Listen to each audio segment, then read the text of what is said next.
Welcome to the Natural Planet. My name's G, and together we will explore the wonders of nature.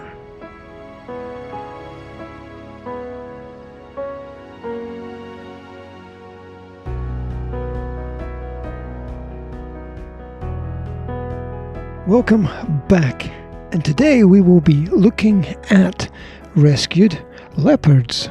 Now, you may or may not know that the leopard is the most widespread big cat, and it owes its success to a varied diet, which includes basically eating anything that it can find: gazelles, jackals, baboons, storks, rodents, reptiles, and even fish. As an agile climber, it often drags its kill into the safety of high branches. Or alternatively, it will climb a tree and wait in the branches to ambush prey, such as a deer or a wild pig. And more than that, it even has the ability to seize primates and birds from the branches. So you can see how the cat has evolved to find enough food so that it doesn't go hungry. Now, there are 8 subspecies of leopard, so we'll skip through them very quickly. There's the African leopard in Africa, the Indian leopard in India, the Javan leopard in Java, Indonesia. There's the Arabian leopard, which is native to the Arabian Peninsula. Then there's a leopard which has no name, which is native to eastern Turkey and southern Russia.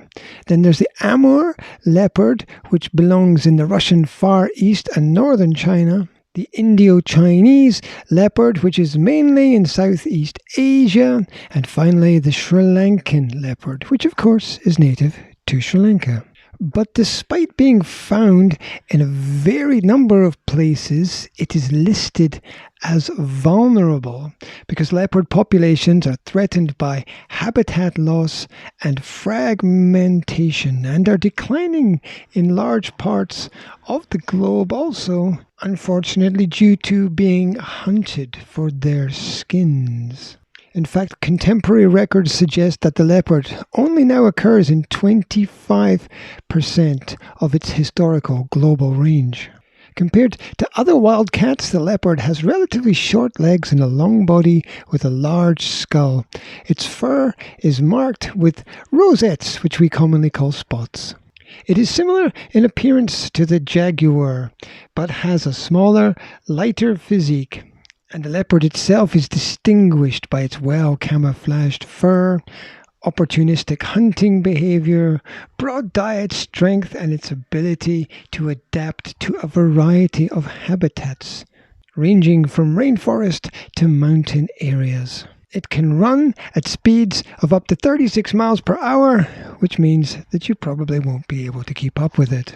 Now, as I mentioned, the leopard is threatened, and between 2002 and 2012, at least 4 leopards were estimated to have been poached every week in India for the illegal wildlife trade in skin and bones. In spring 2013, 37 leopard skins were found during a 7-week-long market survey in major Moroccan cities, and in 2014, 43 leopard skins were detected during 2 surveys in Morocco. Vendors themselves have admitted to importing skins from sub-Saharan Africa. Surveys in the Central African Republic have revealed that the leopard population decreased from 97 individuals in 2012 to only 50 in 2017. And rangers have confiscated large amounts of poison in the camps of livestock herders who were also accompanied by armed merchants. These groups engage in poaching large herbivores, in the sale of bushmeat, and in trading leopard skins throughout the world. And you have to imagine that it must be terrible to simply be hunted just because you actually look quite beautiful. Now, one of the sad results of being hunted is that the baby cubs often lose their parents. And rangers who are employed to protect the animals often find wandering cubs and have to pick them up and take them back to rescue wildlife centres. At these centres, the baby animals will receive emergency care, where they will be examined by specialised vets to determine how old they are, to see if they have any bad cuts or broken bones or obvious illnesses. And then they will be weighed to see if they are underfed or dehydrated. The first job at these centres is then to replace the milk their mother would have given them in the wild. And the vets usually try hand feeding the cubs with cow's milk using baby bottles. And during this process, the vets need to be extremely persistent, because if the little leopards don't accept this artificial diet, they will have little chance of surviving. Once their health is stabilized, animal welfare officers must decide the future of the cubs.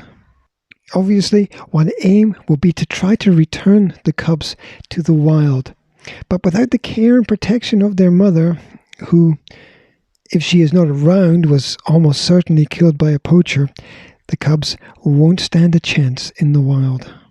In this case, one of the options is actually to hand raise the leopard cubs, with the members of the rescue centres functioning as caregivers to the animals.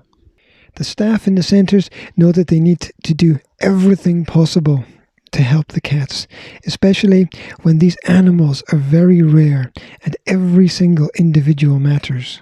So in the cases where these leopards are adopted by the centres, usually a baby is assigned 2 keepers who will stay with them 24 hours a day, 7 days a week. Throughout such a rehabilitation, the keepers are the only humans who regularly come into close contact with the cats.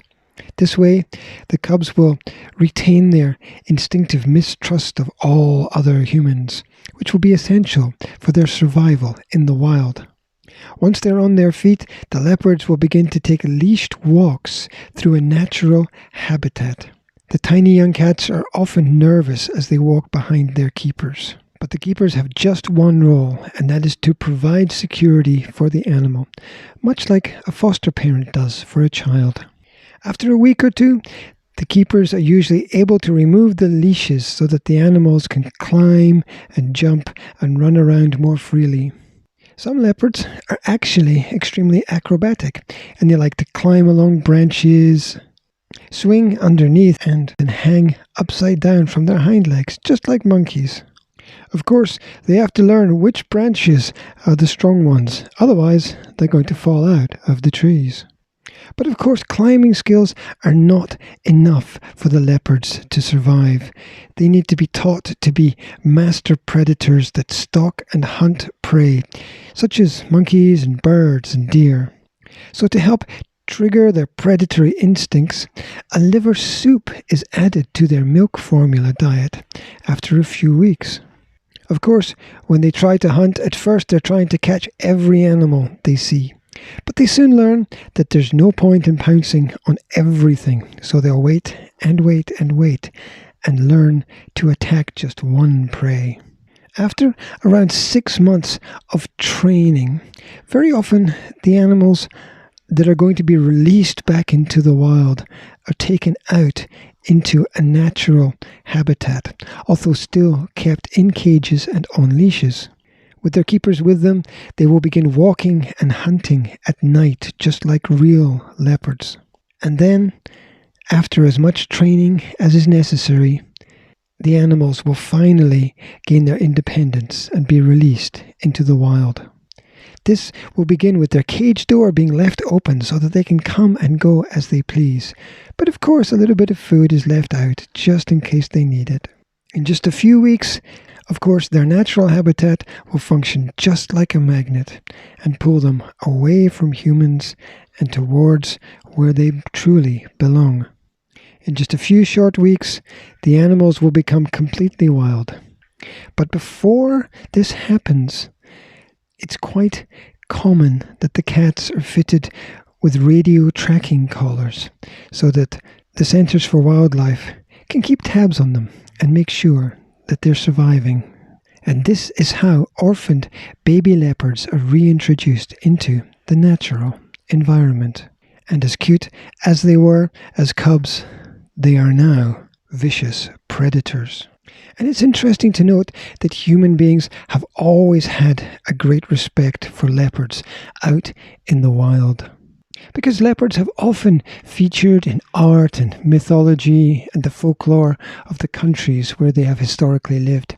For example, in Greek mythology, the leopard was a symbol of the god Dionysus, who was depicted wearing leopard skin and using leopards as a means of transportation. In fact, in one myth, the god was captured by pirates, but 2 leopards appeared and rescued him. Leopards have also played an important role in West African societies, where the leopard was commonly represented on engravings and sculptures and was used to symbolize the power of a king, since the leopard was considered the king of the forest.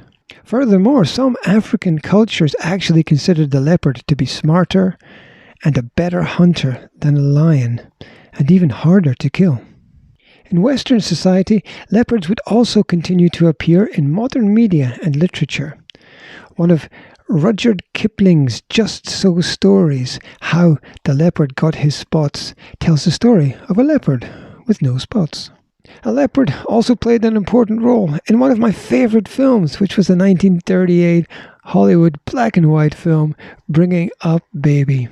This starred Hollywood legend Cary Grant, who was uneasy working with the trained leopard, and special effects had to be employed for scenes where the two appear together on screen.